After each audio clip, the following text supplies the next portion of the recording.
So YouTube, it's been a little bit since I made a video, since my last video, but anyways, I'm going to be talking about this racing mower today. I pulled it out, it's sitting over in that corner. I blew the belt on it, just haven't put another one on it yet, but didn't really need to. But here's what I got here. I have the two charging wires off. The one goes to the lights. You see where the big red one here, and then there's an orange one. The red one goes up to the diode here. I mean, that one's the charging wire. These are both positive. So this one goes to the charging wire here. The other one goes to the headlights.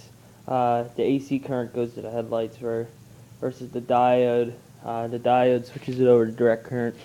It goes to the battery charging. But the thing is with direct current and AC and DC current is, with the DC current, AC means the alternating current means there's no like solid positive or negative. The current can flow in any direction, so if it wants to start flowing that way, it can flow that way. If it just wants to start flowing this way, it can start flowing this way. But the problem with that is if you try to charge a battery with AC current, because all of a sudden what will happen is you're starting to put positive on here, negative on here, the current will flow two different ways. It won't work.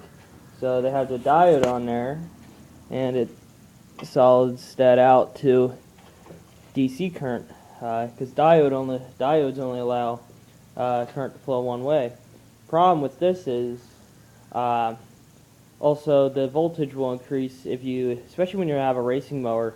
The voltage will increase. Well, you don't have that voltage regulator on there, which regulates the amount of voltage going to the battery. So if I rev this thing up to like 8 grand, if it even does that, it'll charge that battery at way too much voltage, so it can overcharge the battery. So probably gonna put a regulator on this. I know Onan makes a pretty good regulator for that and stuff, because they're multi-use engines and stuff.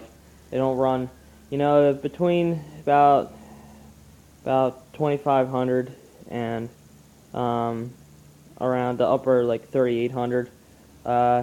That's around, you'll get the right amount of voltage out of there that you won't overcharge the battery and you won't undercharge it. But anyways, I did fire it up yesterday. I don't know if it's going to start again, but I'll try to fire it up again. And I'm going to show you what else I'm doing with these pipes here. You see these pipes on here? I like them. They're pretty bad. They're pretty badass, They're not really racing pipes. They're more of like pulling tractor pipes, but I like them better than the racing pipes that they... But I'm making some new ones a little bit wider, just slightly wider, because these ones are kind of narrow. And they got a little better flow on the bottom here. You see how I have that angle in there? I don't really like that too much, so I'm making them a little wider and stuff. But here's what she sounds like. She's real loud and sounds real good even with these pipes. So let's see how she's going to sound with the new ones then.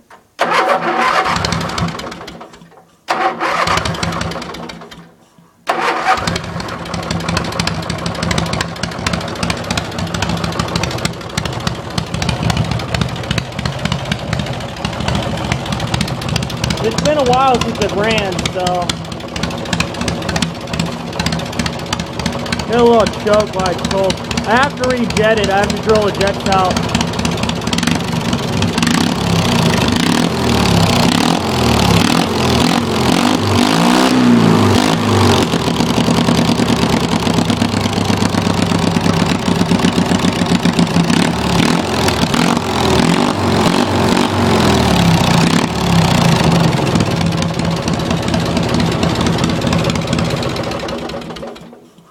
So the charging wires are disconnected, but I had them hooked up temporarily, and I also charged the battery, so it did fire right up.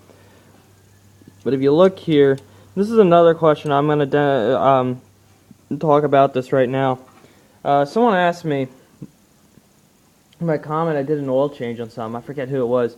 I just seen the comment message this morning. I couldn't respond to him yet, but he asked me how I had this governor hooked up. All I did is just removed it, and then I just have it hooked up to here.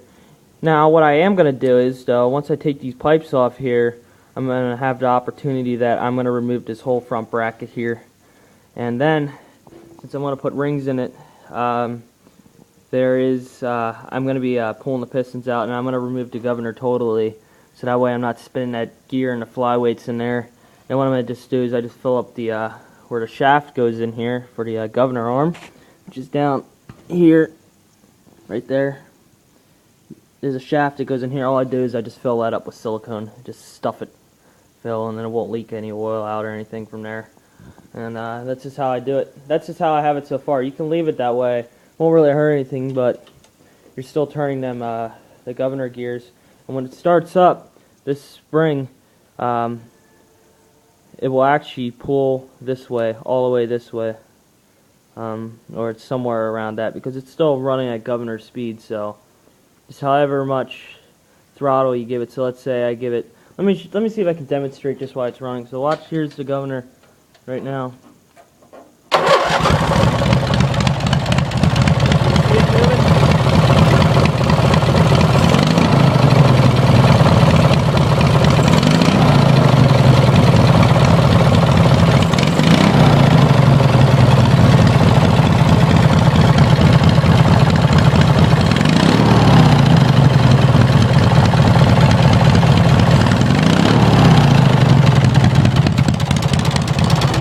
So the governor's still connected on the inside and stuff, so it'll still move when you rev it up and stuff, but other than that, it's not hurting anything being there, and it won't hurt the governor at all.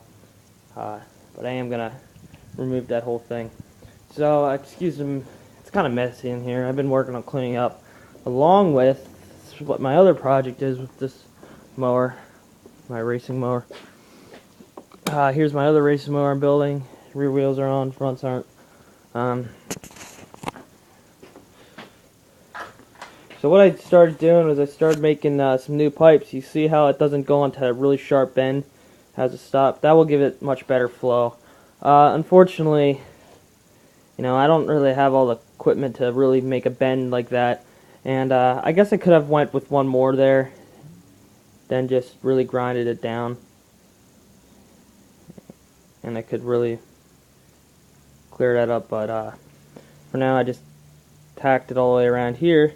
And I did the same thing with here, and then I just grounded it down until it was straight. This is galvanized steel tubing, so I have to run a vent fan stuff. This is the only stuff I have. This piping is not cheap, so galvanized steel, it's the same as regular steel, it just has a coating on it. So when I go to weld it and stuff, I have to make sure I do not breathe any of the smoke in, so I have to have a ventilation fan or something going that's sucking all the smoke up.